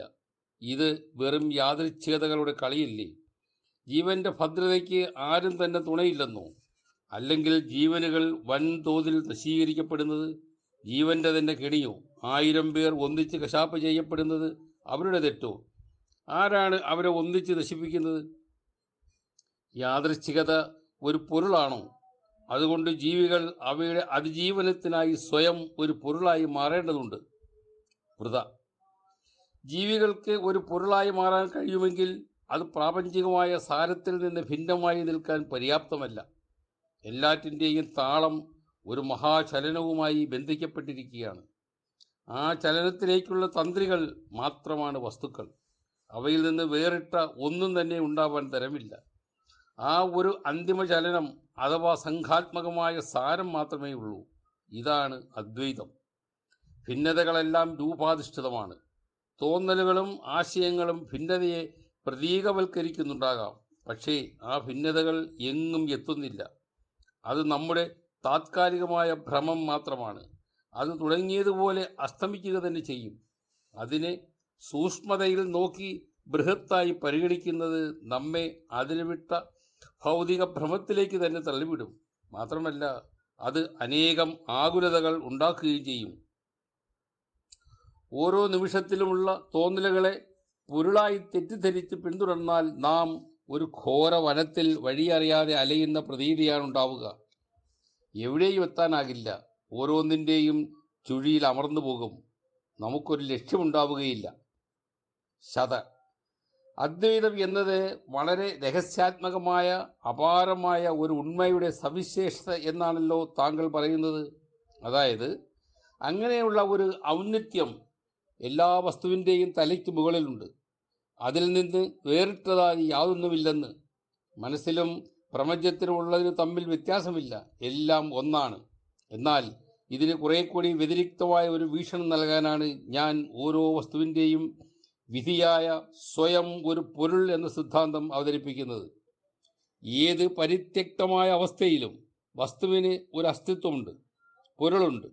മറ്റൊന്നിനാൽ അത് നിഷ്കാസിതമാകുന്നില്ല. മറ്റൊന്നിൻ്റെ ഭാഗമായ സാന്നിധ്യമായതുകൊണ്ട് അതിന് സ്വയം പൊരുളാകാതിരിക്കുക എന്ന വിധി ഏറ്റെടുക്കാനാകില്ല. സ്വയം ഒരു പദാർത്ഥമോ ചിന്തയോ പൊരുളോ ആകുകയാണ് വസ്തുവിൻ്റെ ലക്ഷ്യം. അതിനപ്പുറത്തേക്ക് നോക്കിയിട്ടും കാര്യമില്ല. തീർച്ചയായും ചില ലോലവും സൂക്ഷ്മവുമായ ഐന്ദ്രിയ വിനിമയങ്ങളുണ്ട്. പക്ഷേ അതൊന്നും തന്നെ യഥാർത്ഥ പ്രകൃതിയെ അറിയാനുള്ള വിദ്യകളുമല്ല. അവയൊന്നും നേരിട്ട് നമ്മെ അഭിസംബോധന ചെയ്യുന്നില്ല. നമ്മുടെ ആർജിത ജ്ഞാനത്തിൻ്റെ സ്വാഭാവികത ഫലമാണ് ആ വിനിമയം. 10 വയസ്സിൽ വലിയൊരു കുന്നിലേക്ക് നോക്കിയാൽ അതിലെ വൃക്ഷങ്ങളെ നോക്കിയാൽ ഒന്നും തോന്നണമെന്നില്ല. എന്നാൽ കുറെ കൂടി പക്വത ആർജിച്ച ശേഷം നോക്കിയാൽ ആ മരങ്ങൾ നമ്മെ ക്ഷണിക്കുന്നത് പോലെ തോന്നും. എങ്ങനെയാണ് ആ സാഹോദര്യം ഉണ്ടാകുന്നത്? നാം നൂറ്റാണ്ടുകളായി മഹത്തായ ഒരു സാഹോദര്യത്തിൽ നിന്ന് നിപതിച്ചവരാണെന്ന ഒരു വിചാരം മനസ്സിനകത്ത് കിടന്ന് നീറി അതൊരു അലട്ടലായി മാറുകയാണ്. വനങ്ങളിൽ താമസിച്ച നമ്മുടെ പൂർവികരെ പറ്റിയുള്ള ഓർമ്മകൾ മനസ്സിലേക്ക് പൊടുന്നനെ കടന്നു വരികയാണ്. ഇങ്ങനെയാണ് ഒരാൾ സ്വയം പൊരുളായി മാറുന്നത്. അവിടെ ലക്ഷ്യവും സാഫല്യവും ഒന്നാകുന്നു. ഇവിടെയും ഒരു അദ്വൈതമുണ്ട്. പല ഘട്ടങ്ങളിലെ അദ്വൈതം വേറെയാണ്. ലക്ഷ്യസാഫല്യ സമാഗമം പോലെയാണ് രോഗവും സൗഖ്യവും തമ്മിലുള്ള അഭേദാവസ്ഥ. മനസ്സിന് വേണ്ടത് സൗഖ്യമെന്ന കേവല ആനന്ദമല്ല, രോഗമല്ലാത്ത അവസ്ഥയുമല്ല. രോഗത്തെയും സൗഖ്യത്തെയും വേർതിരിക്കാൻ പറ്റാത്ത വിധം ഒന്നാകുന്ന അനുഭവമാണത്. അപ്പോൾ വേദനയ്ക്ക് പരിഹാരമായ ഊർജം മനസ്സിൽ നിന്ന് തന്നെ പൊന്തി വരുന്നു. വൃത. ലോകസാരം എന്നത് മനസ്സിൻ്റെ സിദ്ധിയിലൂടെ മാത്രം ഉണ്ടാകുന്നതാണെന്ന് പറയുന്നത് അനുഭവ ദാരിദ്ര്യത്തെയാണ് കാണിക്കുന്നത്. പ്രപഞ്ച രഹസ്യം തേടി അലഞ്ഞിട്ടുള്ള ചിലർക്കെങ്കിലും അത് ചില ശബ്ദങ്ങളായോ ചലനങ്ങളായോ മനസ്സിലാക്കാനായിട്ടുണ്ട്. ഈ ശരീരത്തിനുള്ളിൽ തന്നെയുള്ള മഹത്തായ ഒരു ഊർജ്ജശേഖരവും അതിൻ്റെ നിലവിട്ടുള്ള ഉയർച്ചയുമാണ് പ്രപഞ്ചശക്തിയിലേക്ക് നമ്മെ നയിക്കുന്നത്. ശത. ജീവിതത്തിൽ എപ്പോഴും സംഭവിച്ചുകൊണ്ടിരിക്കുന്ന അദ്വൈതത്തെപ്പറ്റിയാണ് ഞാൻ പറയുന്നത്. പരമാണുവായി സകലതിനെയും വെട്ടിച്ചുരുക്കി അവ്യാഖ്യേയമായതിനെ മാത്രം പുണരുന്ന അദ്വൈതമല്ലത്. എല്ലാ ആനന്ദവും അതാതിൻ്റെ ഘടനകളിൽ ഇതൾ വിടർത്തി ഉല്ലസിക്കുന്നത് കൂടി ഉൾപ്പെടുത്തി വേണം ചിന്തിക്കാൻ. അപ്പോൾ ചെറിയ ഉണ്മകളുണ്ടെന്നും അവ സ്വതന്ത്രമാണെന്നും അംഗീകരിക്കണം. സങ്കടം സ്വതന്ത്രമല്ലേ? അത് ഉള്ളിലേക്ക് വരുമ്പോൾ നാം അതുമാത്രമായി തീരും. അത് നമ്മുടെ അസ്തിത്വമാണ്. ആ ഭാവമാകട്ടെ ഗാനം പോലെയാണ്. സങ്കടത്തിനകത്ത് ഒരു സമ്പൂർണ്ണ മനസ്സാണുള്ളത്. സങ്കടം എന്തിന് സ്വയം വ്യാജമാകണം? സങ്കടം അതിനോട് തന്നെ കള്ളം പറയുകയില്ല. എന്നാൽ കാലം കുറെ കഴിയുമ്പോൾ ആ സങ്കടം മറ്റൊന്നായി മാറും. മനസ്സ് അതിനെ പ്രതിരോധിച്ച് നശിപ്പിച്ചു കളയും. അതുകൊണ്ട് സങ്കടം ഉണ്ടാകുന്ന സമയത്ത് അത് അതിനോട് കളങ്കമൊന്നും ചെയ്യുന്നില്ല. അത് അതിൽ തന്നെ സമ്പൂർണമാണ്. വൃത. സങ്കടം ഒരു വികാരമാണ്. അതെപ്പോഴും സ്ഥായിയായി തന്നെ ജീവികളിലുണ്ട്. അത് സ്വയം സമ്പൂർണമാണെന്നതിലുപരി അത് വികാരം എന്ന നിലയിലുള്ള തനിമ നിലനിർത്തുക മാത്രമാണ്. അത് ആ വികാരത്തിൻ്റെ പരിധിയിൽ മാത്രമാണുള്ളത്. അതെങ്ങനെ അതിൻ്റെ നേർവിപരീതമായ ഒന്നിനെ കൂടി ഉൾക്കൊണ്ട് മറ്റൊന്നായി മാറും? ശത. സങ്കടം അതിൻ്റെ പൂർണ്ണതയിൽ മറ്റൊന്നുമാകാനില്ല. അതുകൊണ്ട് അതിൽ നിന്ന് ഭിന്നമായതൊന്നും അവിടെ നിലനിൽക്കുന്നില്ല. അത് സ്വയം ഒരു ഉണ്മയാണ്. അത് മറ്റൊന്നുമല്ല. അത് സ്വയം പ്രതിനിധാനം ചെയ്യുകയാണ്. അത് എന്തിനു വേണ്ടി അങ്ങനെ ചെയ്യുന്നുവെന്ന് ചോദിച്ചാൽ അതിന് വേറെയൊന്നും അറിയില്ല. അത് കേവലാവസ്ഥയിൽ മറ്റൊരു ഗുണവും ഉൾക്കൊള്ളുന്നില്ല. സങ്കടപ്പെടുകയാണ് എന്നുപോലും അതിനറിയില്ല. ഒരു പൂച്ചയ്ക്ക് താഴെ പൂച്ചയാണെന്ന് വിചാരിക്കേണ്ടതില്ല. പകരം അത് സ്വന്തം പ്രതിനിധാനത്തിന് നേരെ വരുന്നതിനെ മാത്രമാണ് ശ്രദ്ധിക്കുന്നത്. നേരെ വരുന്നതിനോട് പ്രതികരിക്കുമ്പോഴാണ് അത് സ്വതന്ത്രമാകുന്നത്. പൂച്ച ഇര പിടിക്കുമ്പോൾ അത് സ്വതന്ത്രമാകുന്നു. അതിനെ ആരെങ്കിലും തല്ലിയാൽ കരയും. ആ കരച്ചിൽ അതിൻ്റെ പ്രതിനിധാനവും സ്വാതന്ത്ര്യവുമാണ്. അതിൻ്റെ സങ്കടത്തിനകത്ത് അത് സ്വതന്ത്രമാണ്. അതുതന്നെയാണ് അതിൻ്റെ ഉണ്മ. അത് മറ്റെവിടെയും പോകുന്നില്ല. അവിടെ തന്നെ അവസാനിക്കുകയാണ്. ഉണ്മകൾ മറ്റൊന്നാകുന്നത് ആകസ്മികമായാണ്. അതിന് നിയതമായ പാതകളില്ല. പക്ഷികൾ ആകാശത്തിൽ പറക്കുന്നത് പോലെ മറ്റൊന്നാകൽ സ്വതന്ത്രമായാണ്. വെള്ളത്തിൽ മീനുകൾ നീങ്ങുന്നത് പോലെ അനിശ്ചിതത്വമാണ്. എന്തിന് പാതകൾ? പാതകൾ ഒരു മുൻകൂട്ടിയുള്ള പ്രവചനമാണ്. അതെവിടേക്ക് പോകുന്നുവെന്ന് നിശ്ചിതമാണ്. അതിലെ സഞ്ചരിക്കുന്നതിന് എന്തെങ്കിലും ലക്ഷ്യങ്ങളുണ്ടാകും. പാതകൾ ഉപേക്ഷിക്കുമ്പോൾ സ്വാതന്ത്ര്യം കൂടുന്നു. കാരണം നാം തിരഞ്ഞെടുക്കുന്നത് എന്താണോ അതാണ് പാത. പലപ്പോഴും പാതകൾ അദൃശ്യമാണ്. മുൻകൂട്ടി നിശ്ചയിക്കാതെയാണ് ഉണ്മകൾ മറ്റൊന്നിലേക്ക് സംക്രമിക്കുന്നത്. സങ്കടപ്പെട്ടിരിക്കുമ്പോഴാവും സന്തോഷമെത്തുക. മനസ്സ് മുൻകൂട്ടി നിശ്ചയിച്ചതിന് ശേഷമുള്ള ചുവടുമാറ്റമല്ലിത്, സംഭവിക്കുകയാണ്. ഇതിനായി ഓരോ ഉണ്മയും ആഗ്രഹിക്കുന്നുവെന്നതാണ് മറ്റൊരു രസകരമായ കാര്യം. ഒരവസ്ഥയിൽ തുടർന്നാൽ അത് എങ്ങനെ മനുഷ്യന് താങ്ങാനാവും? ജീവികൾ പോലും എപ്പോഴും അവയുടെ പരിഗണനകൾ മാറ്റുന്നു. മീനുകൾ സഞ്ചാരപഥത്തിൽ അനുഭവിക്കുന്ന ഈ സ്വാതന്ത്ര്യമാണ് അവയുടെ പൊരുൾ. അതാകട്ടെ ഒരിടത്തും നിശ്ചലമാകുന്നില്ല. പൊരുളുകൾ നിശ്ചലമായിരിക്കുന്നില്ല. അവ പ്രതിനിധാനത്തിൻ്റെ തലത്തിൽ നിന്നുയർന്ന് സഞ്ചരിക്കുകയാണ്. വൃത. പൊരുൾ സഞ്ചരിക്കുകയോ? അത് പൊരുളായിരുന്നിടത്തോളം അതിന് മഹത്തായ പ്രപഞ്ച സംവിധാനത്തിൽ അതിൻ്റെ നിയന്ത്രണ വ്യൂഹത്തിൽ നിന്ന് മാറി വേറിട്ട് സ്വതന്ത്രമായി എങ്ങനെ നിൽക്കാനാവും? അത്തരം അസ്തിത്വം ഉണ്ടാവുക അസാധ്യമാണ്. വസ്തുക്കളായോ വികാരങ്ങളായോ സ്വതന്ത്ര പൊരുൾ നിലനിൽക്കുന്നില്ല. അവ ആപേക്ഷികമായ ചില അവസ്ഥകൾ മാത്രമാണ്. ഒന്ന് മറ്റൊന്നിൻ്റെ സാന്നിധ്യത്തിലോ അർത്ഥത്തിലോ ആണ് സ്വയം എന്താണെന്ന് നിശ്ചയിക്കുന്നത്.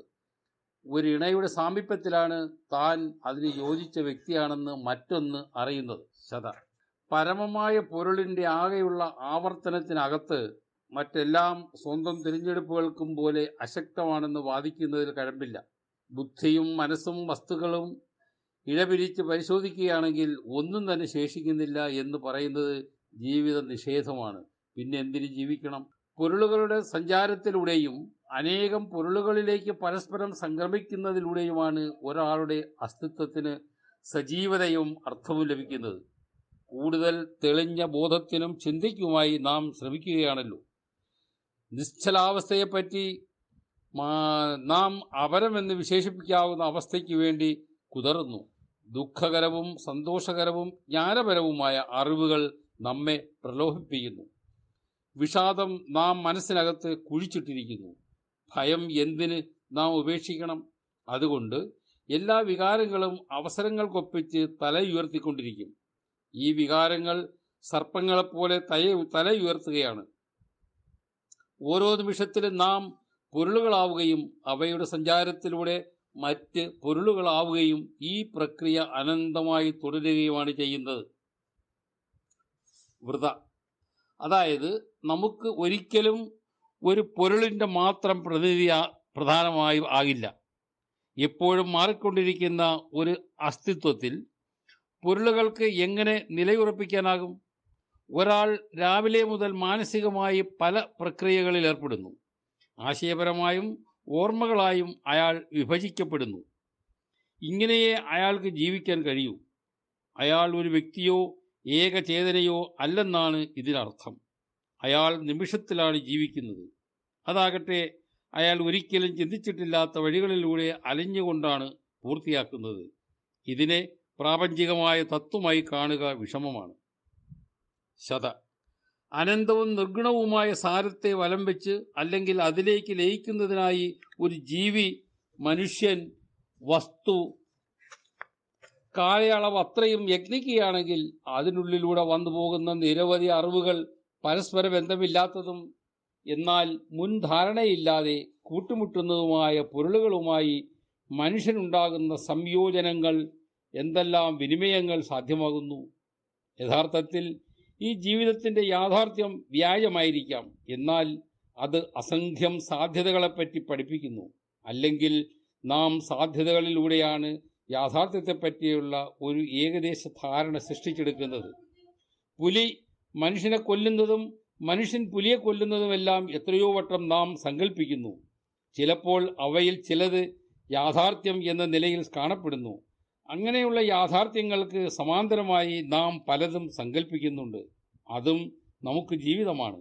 ആ സങ്കല്പങ്ങൾക്കനുസരിച്ച് നാം മാറുകയും ചെയ്യുന്നു. നമ്മെ നാം അല്ലാതാക്കുന്നതിൽ ഈ സാധ്യതകളെപ്പറ്റിയുള്ള മനനം വലിയ പങ്കുവഹിക്കുന്നു. ഇതെല്ലാം പൊരുളുകളിലൂടെയുള്ള സഞ്ചാരമാണ്. വൃത, താങ്കൾ അദ്വൈതത്തെ വ്യാഖ്യാനിക്കുന്നത് ഇതുപ്രകാരമാണെന്ന് ഇതിൽ നിന്ന് ഗ്രഹിക്കാമോ? ശത, അദ്വൈതത്തിൻ്റെ മുഖ്യമായ വീക്ഷണമനുസരിച്ച് ഉണ്മ അനന്തമായ സഞ്ചാരമാണെന്നാണ് പറയാൻ ആഗ്രഹിക്കുന്നത്. ഏതൊരു വസ്തുവിനും ഒരു അസ്തിത്വവും സ്വരവുമുണ്ട്. സ്വരം എന്നത് അതിൻ്റെ പങ്കാളിത്തമാണ്. ഓരോന്നും ഇടപെടുന്നു, ഓരോ സ്ഥാനം ഉറപ്പിക്കുന്നു, അതാതിൻ്റെ ധ്വനി സൃഷ്ടിക്കുന്നു. ആ ധ്വനികൾ വന്ന് ഒരു സാകല്യത്തിൽ എത്തിച്ചേർന്ന് ഇല്ലാതാവുകയല്ല. ഓരോന്നിൻ്റെയും അസ്തിത്വം ശൂന്യതയിൽ നിന്ന് ഉയർന്നു വന്ന് ഇതാ നാം എത്തി, ഇവിടുണ്ട് എന്നറിയിക്കുകയാണ്. അത് മഹത്തായ ഒരു പൊരുളും സാന്നിധ്യത്തിൻ്റെ വിളംബരവുമാണ്. അത് സിംഫണിയുമാണ്. എല്ലാത്തിൻ്റെയും ശബ്ദങ്ങൾ ഇവിടെയുണ്ട്. നമുക്ക് ഏത് വേണമെങ്കിലും സ്വീകരിക്കാം. ഏത് നിമിഷത്തിലും നാം ഉണ്മയാൽ സംഭ്രതമാണ്. എന്നാൽ അതിൽ ഉറച്ചു നിൽക്കാനാകില്ല. പ്രകാശത്തോടൊപ്പം നമുക്ക് സഞ്ചരിക്കാം, എന്നാൽ അത് നമ്മുടെ സ്വന്തമല്ല. ഇതൊരു ശ്രേണിയാണ്. വൃത, ശ്രേണി എന്നത് ഒരു പൊരുളിനെ നിരസിച്ച് മറ്റൊന്നിനെ സ്വീകരിക്കുക എന്നതല്ലേ? അതിൽ തന്നെ സ്വന്തമായി ഒരു പൊരുളില്ല എന്ന് അർത്ഥമാകുന്നുണ്ടല്ലോ. ശത, സ്വന്തമായ പൊരുൾ എന്നത് ഒരു യാത്രാ അനുഭവമാണ്. സ്ഥിരമായി നമ്മൾ ഒരു സാരം ആയിരിക്കുക എന്ന വിധിയല്ല ഇത്. ഉണ്മകളുടെ ശ്രേണിയിലായിരിക്കുക എന്നാൽ എല്ലായ്പ്പോഴും നവമാകുക എന്നാണ് അർത്ഥം. ഭൂതകാലത്തെ നിരസിച്ച് മറ്റൊന്നാകുന്നു. ഇതിൽ എല്ലാ വസ്തുക്കൾക്കും ജീവിതമുണ്ട്, സ്ഥാനമുണ്ട്. എല്ലാ ജീവജാലങ്ങളും പങ്കെടുക്കുന്നു. ഒരു ഭൂപ്രകൃതി ദൃശ്യത്തിൻ്റെ ചിത്രം വരച്ചത് നോക്കൂ. അതിൽ മലകളും പുഴുക്കളും പൂക്കളും വഴികളും ആകാശവും ജീവികളും കണ്ടേക്കാം. അത് നിശ്ചലമാണെന്ന് തോന്നും. ആ ചിത്രത്തിൽ മാത്രമാണ് നിശ്ചലത. അത് ചലിക്കുകയാണ്. കാലത്തിൽ ചലിക്കുന്നത് കൂടാതെ ദൃശ്യവും അദൃശ്യവുമായ അനേകം ജീവികളുടെ സാന്നിധ്യവും അവിടെയുണ്ട്. വഴിയുള്ളതുകൊണ്ട് സഞ്ചാരികളുണ്ടാവും. വൃക്ഷങ്ങളിൽ കിളികളുണ്ടാകും. മേഘങ്ങൾ നീങ്ങുകയാണ്. കാറ്റിൽ ഇലകൾ ആടുന്നു. ഒന്നും തന്നെ നിശ്ചലമല്ല. വൃക്ഷങ്ങൾ വളർച്ചയിലുമാണ്. ചിത്രത്തിലേക്ക് വരുമ്പോൾ മാത്രം അവയെല്ലാം ചേർന്ന് അതിഭൗതികമായ ഒരു നിശ്ചലതയുടെ പ്രതീതി ഉളവാക്കുന്നു. നമ്മെ തെറ്റിദ്ധരിപ്പിക്കുന്ന നിശ്ചലത. അതേസമയം ആ ചിത്രത്തിലെ വിവിധ ദൃശ്യഘടകങ്ങൾ, വസ്തുക്കൾ എല്ലാം പരസ്പരമുള്ള ഒരു കൊടുക്കൽ വാങ്ങലിലുമാണ്. അവർ ചേർന്നിരിക്കുന്നതിൻ്റെ ഒരു താളമുണ്ട്. അതിൽ ഒരു ഗാനാത്മകതയുണ്ട്. അതിൽ നിറയെ ശബ്ദങ്ങളുണ്ട്, ചോദ്യങ്ങളുണ്ട്, ഉത്തരങ്ങളുണ്ട്. അവയിൽ നിന്ന് ഏതെങ്കിലും ഒന്ന് എടുത്തു മാറ്റിയാൽ അതിൻ്റെ ഒത്തൊരുമ തകരും. അതിലെ വിവിധ ഘടകങ്ങൾ പരസ്പരം അറിയുന്നത് എന്തുമാത്രമാണെന്നും അതിലേറെയാണ് അവ തമ്മിലുള്ള ബന്ധത്തിലെ സാധ്യതകൾ. അത് കാണുന്ന ഒരാൾക്ക് ഭാവന ചെയ്യാൻ ആ സാധ്യതകൾ എത്ര വേണമെങ്കിലും ഉണ്ട്. ഈ ചിത്രത്തിലും അതിൻ്റെ സാധ്യതകളിൽ നിഴലിക്കുന്ന ഈ കൊടുക്കൽ വാങ്ങലാണ് സ്ഥായിയായിട്ടുള്ളത്. ഇതാണ് നമ്മുടെ അദ്വൈതമെന്ന് സാമാന്യമായി പറയാം. ഇതിൽ നിന്ന് ഒന്നിനെയും വേർപിരിക്കാൻ കഴിയില്ല. തെങ്ങുകളും പുഴയും തടാകവും ചന്ദ്രബിംബവും പൂക്കളും നടപ്പാതകളുമുള്ള ഒരു ഭൂപ്രകൃതി ദൃശ്യത്തിൻ്റെ പെയിന്റിങ്ങിൽ നിന്നൊന്നിനെയും വേർപെടുത്താനാവില്ല. എല്ലാം അതാതിൻ്റെ പങ്ക് നിർവഹിക്കാനായി നിന്നുകൊടുക്കുകയുമല്ല. ഓരോന്നും അവയറിയാതെ തന്നെ വിവിധ മഹാസാധ്യതകളിൽ പങ്കാളിയാവുന്നു. അവ ഓരോന്നും ചിത്രത്തിനുള്ളിലേക്ക് വന്നിരിക്കുന്നത് പ്രകൃതിയുടെ യഥാർത്ഥമായ വിന്യാസത്തിൻ്റെ അനുകരണങ്ങളായിട്ടാകാം. ചിലപ്പോൾ കലാകാരൻ്റെ സങ്കല്പത്തിന് ഒത്തുമാകാം. എങ്ങനെയായാലും ആ വസ്തുക്കൾ സ്വയം അറിയാതെ തന്നെ മറ്റൊരു പരസ്പര ഐക്യവും രമ്യതയും ഉടലെടുത്തിരിക്കുന്നു. യാതൊന്നിനെയും ഈ രമ്യതയിൽ നിന്നും ആശയബന്ധത്തിൽ നിന്നും വേർപെടുത്താനാവില്ല. ആ ചിത്രത്തിലെ വസ്തുക്കൾക്ക് ഏത് പങ്ക് വഹിക്കാനും വിരോധമില്ല. അവ പ്രതീതിയുടെ യാഥാർത്ഥ്യത്തെ എപ്പോഴും വഹിക്കുകയാണ്. അവ യഥാർത്ഥത്തിൽ എങ്ങനെയാകുന്നു എന്നതിലുപരി മറ്റു കോണുകളിലും ജീവിക്കുന്നു. ഒരു പൂവ് ചെടിയിൽ മാത്രമല്ല, അതിനെ കാണുന്നവരുടെ കണ്ണുകളിൽ മാത്രമല്ല, അതിനെക്കുറിച്ചുള്ള എണ്ണമറ്റ സാധ്യതകളുടെ ഭാവനയിലും ജീവിക്കുന്നു. ഇതെല്ലാം ക്രമമായിട്ടല്ല സംഭവിക്കുന്നത്, ഒരേ സമയം പല കോണുകളിൽ, മനസ്സുകളിൽ, പ്രതീതികളിൽ വിന്യസിക്കപ്പെടുകയാണ്. അതിൻ്റെ ഗുണപരമായ വശമല്ല അദ്വൈതത്തെ നിശ്ചയിക്കുന്നത്. ദൃശ്യവും അദൃശ്യവുമായ സാധ്യതകളാണ് ഒരു കൂടിച്ചേരൽ. എങ്ങോട്ട് പോകുന്നുവെന്നോ അതിൻ്റെ വ്യാഖ്യാനം എന്തായി തീരുമെന്നോ ഇവിടെ അന്വേഷിക്കുന്നില്ല. അതേസമയം വസ്തുവിന് ഇഷ്ടമായാലും ഇല്ലെങ്കിലും അത് എണ്ണമറ്റ ശൃംഖലകളിൽ അകപ്പെടുകയാണ്. അവിടെ നിന്ന് അത് വിവിധ സാധ്യതകളുടെ കണ്ണുകളിലേക്ക് നീങ്ങുന്നു. അത് സങ്കല്പത്തിലും കലയിലും പ്രതീതിയിലും വ്യാപിക്കുന്നു. ഈ ഒരു ശൃംഖല അഥവാ സാധ്യതകളുടെ നാനാവിധത്തിലുള്ള സാർവത്രികമായ വല മാത്രമാണുള്ളത്. ഓരോന്നും ഇവിടെ സ്വയം പ്രതിനിധീകരിക്കുകയും മറ്റുള്ളവയുമായി ബന്ധം സ്ഥാപിക്കുകയും ചെയ്യുന്നു. ഇതാണ് ഓരോന്നിൻ്റെയും അദ്വൈതം. മരുത്വാമലയുടെ നിശബ്ദതയിൽ മഴയ്ക്കും കാറ്റിനും ഇടയിലൂടെ കാലത്തിൻ്റെ പൊരുൾ തേടാൻ ശ്രമിച്ച യുവാവ് ഒരു ഗുരുവായി മാറുകയായിരുന്നു. ബോധത്തിനുള്ളിലെ സൂക്ഷ്മകോശങ്ങളിൽ മലയുടെയും മഹർഷിമാരുടെയും സംഭാഷണങ്ങൾ പ്രപഞ്ചാണുക്കളുടെ പുതിയ വഴിത്താര രൂപപ്പെടുത്തി. അതിലൂടെ അദൃശ്യവും വികേന്ദ്രീകൃതവുമായ ഒരു ജൈവധാരയുടെ സംഘനൃത്തം കടന്നുപോവുകയായി. ഈ മുനികുമാരന്മാരുടെ സംഭാഷണം 1-ാം അധ്യായത്തിൽ ഇവിടെ അവസാനിക്കുകയാണ്. തുടരും. എല്ലാവർക്കും നമസ്കാരം. കഴിഞ്ഞ അധ്യായത്തിൽ ഗുരു മരുത്വാമലയുടെ നിശബ്ദതയിൽ മഴയ്ക്കും കാറ്റിനിടയിൽ മറ്റ് 2 മുനികുമാരന്മാരുമായുള്ള സംഭാഷണമായിരുന്നു നാം കേട്ടത്. ബോധത്തിനുള്ളിലെ സൂക്ഷ്മകോശങ്ങളിൽ മലയുടെയും മഹർഷിമാരുടെയും സംഭാഷണങ്ങളായിരുന്നു. ഈ പ്രപഞ്ചാണുക്കളുടെ പുതിയ വഴിത്താര രൂപപ്പെടുത്തിയതിനെക്കുറിച്ചായിരുന്നു അവരുടെ സംഭാഷണ വിഷയം. അതിലൂടെ അദൃശ്യവും വികേന്ദ്രീകൃതവുമായ ഒരു ജൈവധാരയുടെ സംഘനൃത്തം നാം കണ്ടു. അടുത്തത് അധ്യായം തുടങ്ങുന്നത് ആത്മീയമായ നിരാഹാരം, ഏകാന്തതയുടെ 1000 അടരുകൾ. അധകൃതരായ ആളുകളെ ദൈവത്തെപ്പറ്റി ജീവിത ഉദാഹരണങ്ങളിലൂടെ പഠിപ്പിക്കുന്നതിൽ കൃതാർത്ഥനായാണ് പുലയ ജനങ്ങളുടെ നേതാവായ അയ്യങ്കാളി വരുന്നത്. കോട്ടുകോൽ വിശ്രമിക്കുകയായിരുന്നു ഗുരു. അയ്യങ്കാളി ആ പ്രദേശമെല്ലാം കാണുകയായിരുന്നു. ആ ഭൂമിയെ നവമായും ചൈതന്യവൽകൃതമായും മാറ്റിയിരിക്കുന്നതായി അയ്യങ്കാളിക്ക് തോന്നി. എന്താണ് ഈ മാറ്റത്തിൻ്റെ ഹേതു? പലയിടത്തും യാത്രയ്ക്കിടയിൽ അയ്യങ്കാളിക്ക് കാണാനായത് തനത് പ്രകൃതിയുടെ ആവർത്തനം മാത്രമായിരുന്നു. പച്ചപ്പിൻ്റെ തുടർച്ചകൾ, കിളിപ്പാട്ടുകളുടെ നൈരന്തര്യം, വഴികളുടെ അനുസ്യൂതിയും, നാൽക്കവലകളുടെ അമ്പരപ്പും, വെട്ടുവഴികളുടെ അനിശ്ചിതത്വവും അതെല്ലാം തൻ്റെ മനസ്സിനെയും ഉണർത്തുന്നതായി അദ്ദേഹത്തിന് തോന്നി. അയ്യങ്കാളി ഒരു അന്വേഷിയായിരുന്നു. അതുകൊണ്ട് തന്നെ അദ്ദേഹം ഗുരുവിനെ കണ്ട മാത്രയിൽ കൂടുതലെന്തോ അറിയാനായി ഒളിപ്പിച്ചു വച്ചിരിക്കുന്നു എന്ന ചിന്തയാൽ ആ മുഖത്തേക്ക് നോക്കി. ഗുരു ആനന്ദത്തിൻ്റെ ഹേതു എന്താണെന്ന് വിചാരിച്ചതുകൊണ്ട് അയ്യങ്കാളിക്ക് ആ സമയം പ്രിയങ്കരമായി തീർന്നു. അന്ന് ശിവഗിരിയിലേക്ക് ഭക്തന്മാരും പ്രവഹിക്കുന്നുണ്ടായിരുന്നു. ഗുരുവും അയ്യങ്കാളിയും തമ്മിലുണ്ടായ സംഭാഷണം പ്രധാനമായും ഈഴവരും പുലയരും ചിലയിടങ്ങളിൽ ഉണ്ടായ ലഹളയെപ്പറ്റിയായിരുന്നു. ഗുരുവിൻ്റെ സാരം ഉൾക്കൊള്ളാത്ത ചില ആളുകൾ സമുദായ അംഗങ്ങളെ പ്രേരിപ്പിച്ച് കളത്തിലിറക്കിയത് ഗുരുവിനും അയ്യങ്കാളിക്കും ബോധ്യപ്പെട്ടിരുന്നു. ഗുരുവാകട്ടെ ആ സംഭവങ്ങളിൽ നിരാശത അനുഭവിക്കുകയായിരുന്നു. ഗുരു തുറന്നു തന്ന വാതിലുകൾ നമുക്കും പ്രയോജനപ്പെട്ടു. അബ്രാഹ്മണരുടെ ക്ഷേത്രപ്രവേശനം വൈദികവൽക്കരണം എല്ലാം അങ്ങയിലൂടെയാണ് യാഥാർത്ഥ്യമായത് അയ്യങ്കാളി അറിയിച്ചു. നമുക്ക് ഭേദമില്ല, ഭേദചിന്ത വന്നാൽ മനുഷ്യനല്ലാതാകും. മനുഷ്യന് ഭേദമില്ല, അതുകൊണ്ട് ഈഴവന് പ്രവേശനമില്ലാതിരിക്കുന്നതും പുലയന് പ്രവേശനമില്ലാതിരിക്കുന്നതും ഒരുപോലെയാണ്.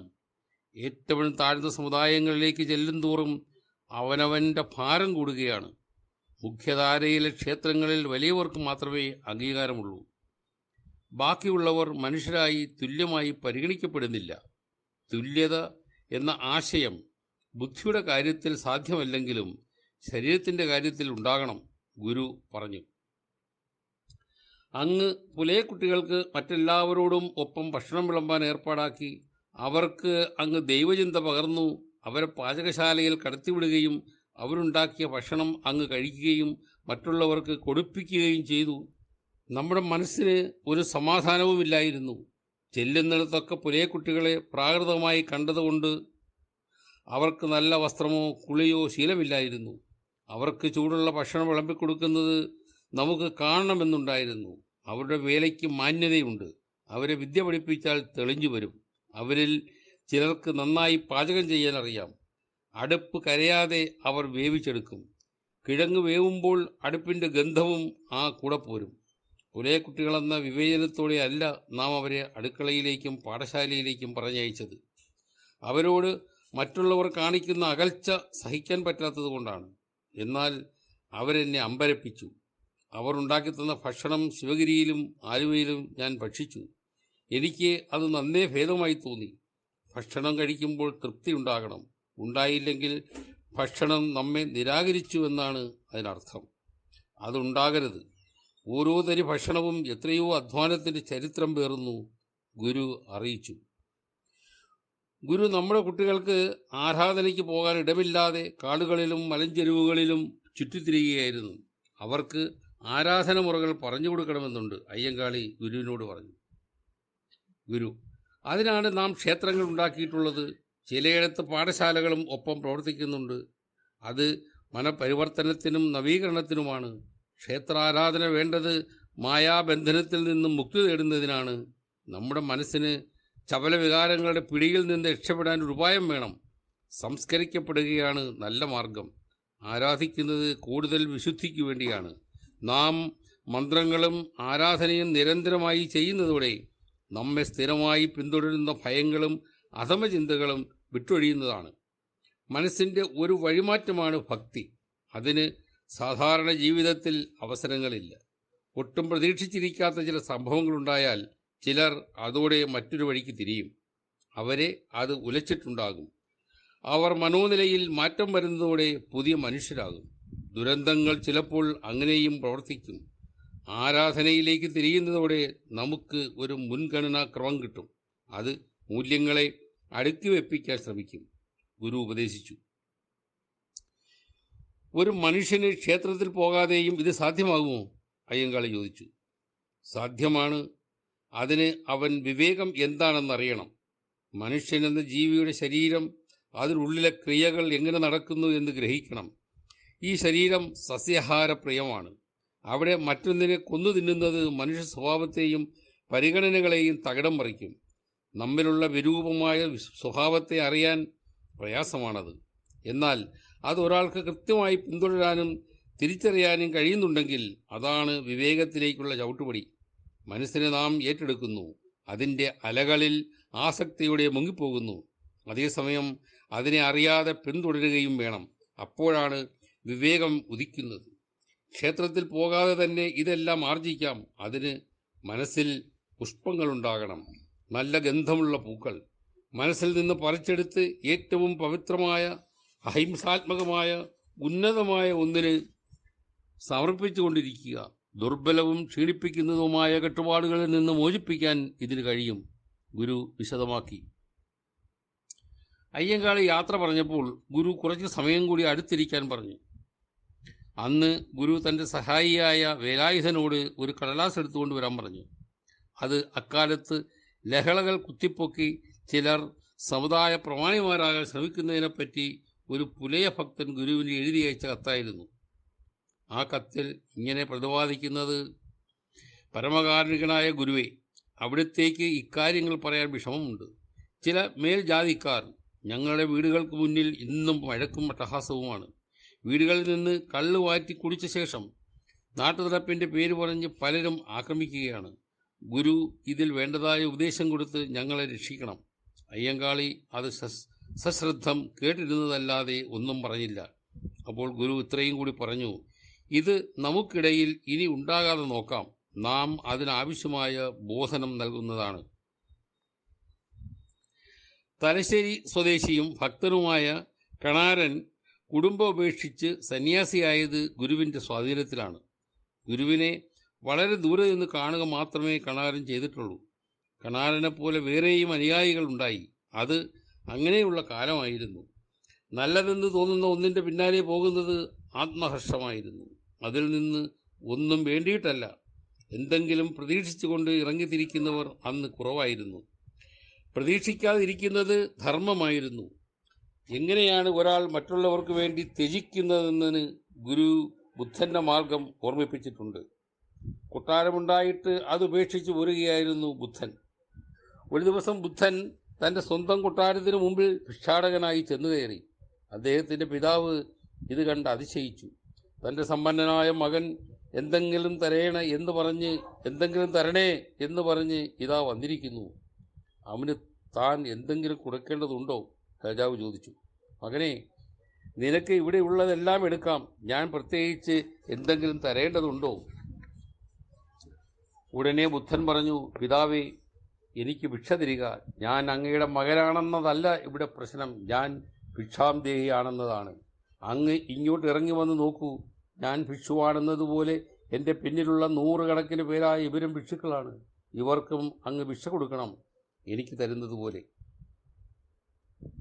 ഗുരു ഈ കഥയിൽ നിന്ന് പഠിപ്പിക്കുന്നത് നമ്മൾ നേടാൻ ആഗ്രഹിക്കുന്നതിനേക്കാൾ കൊടുക്കാൻ പരിശ്രമിക്കണമെന്നാണ്. മറ്റുള്ളവർക്ക് വേണ്ടി ഭിക്ഷയാചിക്കണം. നമ്മളെക്കാൾ ദരിദ്രർ വേറെയുണ്ട്. അവർക്കാരാണുള്ളത്? നാം ഭിക്ഷയാചിച്ച് അവർക്ക് കൊടുക്കുന്നു. ഗുരു തന്നെ എത്രയോ ഇടങ്ങളിൽ ഭിക്ഷാന്തേഹിയായി നടന്നിട്ടുണ്ട്. ഗുരുവിൻ്റെ ഭിക്ഷാന്തേഹി ജീവിതത്തെപ്പറ്റി റഷ്യക്കാരനായ ലിയോ ബ്രൂണോ എഴുതിയ നടക്കുമ്പോൾ ഗുരു എന്ന കഥ ഇവിടെ പുനരാഖ്യാനം ചെയ്യുകയാണ്. പഴനിയിലേക്കുള്ള യാത്രയിൽ ആ യുവാവ് വല്ലാത്ത ഒരു വിയോഗം നേരിട്ടു. താൻ എവിടെ നിന്നാണ് അകലുന്നത്? അതോ ഈ അകൽച്ച തോന്നലോ? ഇതുവരെ ബന്ധിതമായിരുന്ന ശരീരത്തിൻ്റെ ഭാഗമായ കുടുംബവും സ്നേഹിതരും വഴിയിലെവിടെയോ ഇറങ്ങിപ്പോയ പോലെ. വളരെ പ്രാചീനമായ ഒരു ശ്ലോകം ഇളകി തിമിർത്തുവെങ്കിലും അത് പൂർണ്ണമായി മനസ്സിൽ തെളിഞ്ഞു വന്നില്ല. ഈ 1-ാം അധ്യായത്തിൻ്റെ 1-ാം ഭാഗം ഇവിടെ അവസാനിക്കുകയാണ്. ഇത് തുടരും. എല്ലാവർക്കും നമസ്കാരം. ഞാൻ തുളസീധരൻ പോപ്പ്.